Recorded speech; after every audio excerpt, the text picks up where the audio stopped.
என்ன சொல்லுகிறேன் நீங்க உட்கார கீழே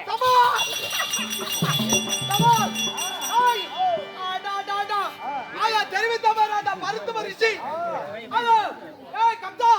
உன் தங்கை தேவையோடு வைத்த 8 பிள்ளை பிறக்கும் 8வது பிள்ளை கட்டாயம் மறுபடி தெரிவித்தார்.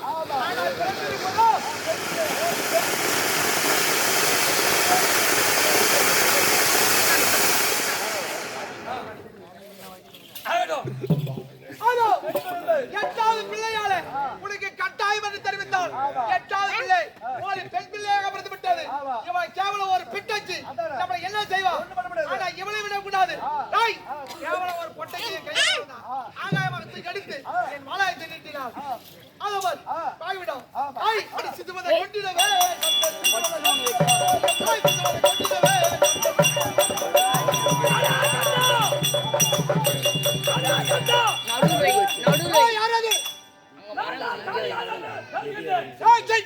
எனக்கு பயந்து ஆகாயமா இருக்க பதிகிட்டு பேசுறாயே. நான் நினைத்தால் இப்ப வந்து கொண்டு விடுவேன். ஆனால் உன்னுடைய மரணம் என் அண்ணன் அந்த ஆயர்பாடியிலே அசோத மனையிலே சரி எங்க அண்ணன் கையால தான் உனக்கு மரணம் என்று விதி இருக்கிறது. இல்லைன்னா நான் இப்ப கொண்டு அந்த ஆயர்பாடியிலே இதை சென்று அந்த எனக்கு எதிரியா விளைக்கக்கூடிய அந்த கண்ணனை ஒரு நொடியில் கொண்டு வருகிறேன்.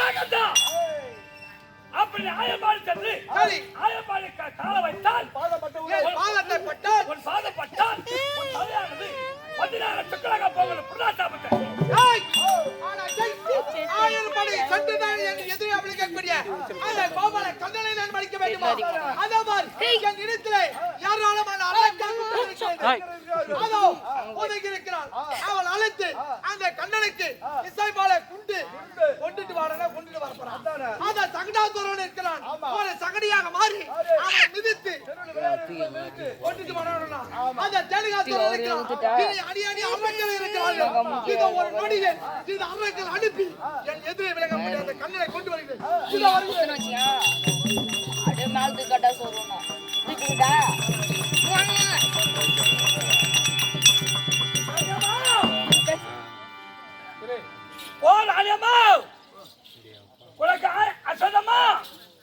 உனக்கு ஆண் வைத்து பெற்றிருக்கிறாரு.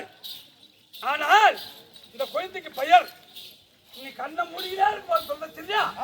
இந்த குழந்தைக்கு பெயர் கண்ணா கண்ணா கண்ணா என்று நினைக்க வேண்டும். அசோதம்மா இந்த ஆண் குழந்தை நீ மழக்கமா இருந்து கொண்டபடியால் இந்த குழந்தைக்கு பெயர் மாதவா மாதவா மாதவா என்று நினைக்க வேண்டும்.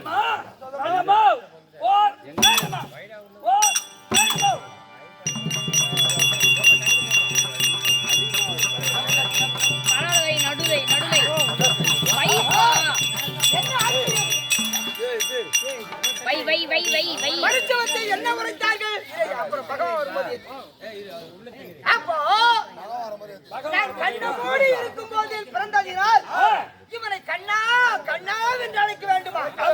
நான் மயக்கமாய் இருக்கும் போது பிறந்ததினால் இவனை மாதவா மாதவா என்று அழைக்க வேண்டுமா?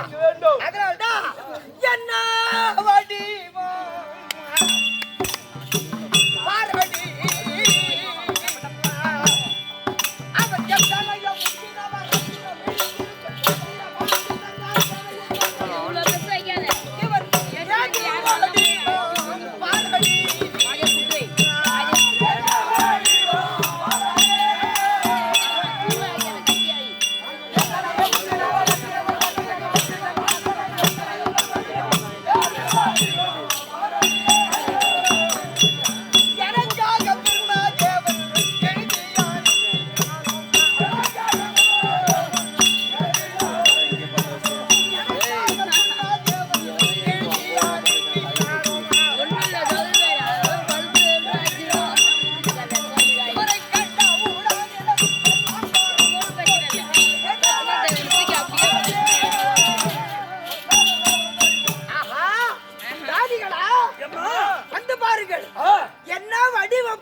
அடே அப்ப விலை உயர்ந்தது மாணிக்கம். உலகத்தில் பாம்பு கிட்ட தான் இருக்கு மாணிக்கம்.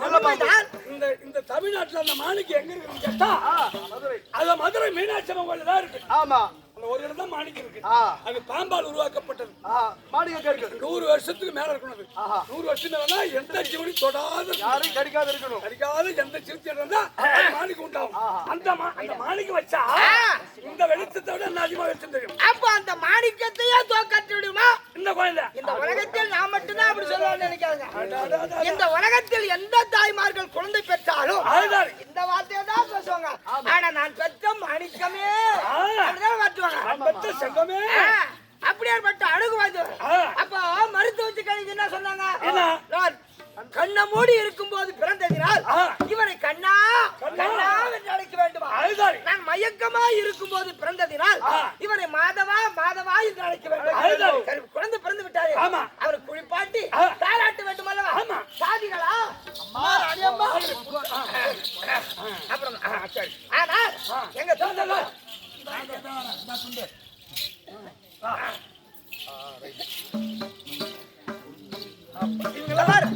என் பிள்ளைய தாளாட்டும் போது யாரும் தூங்கிட கூடாது.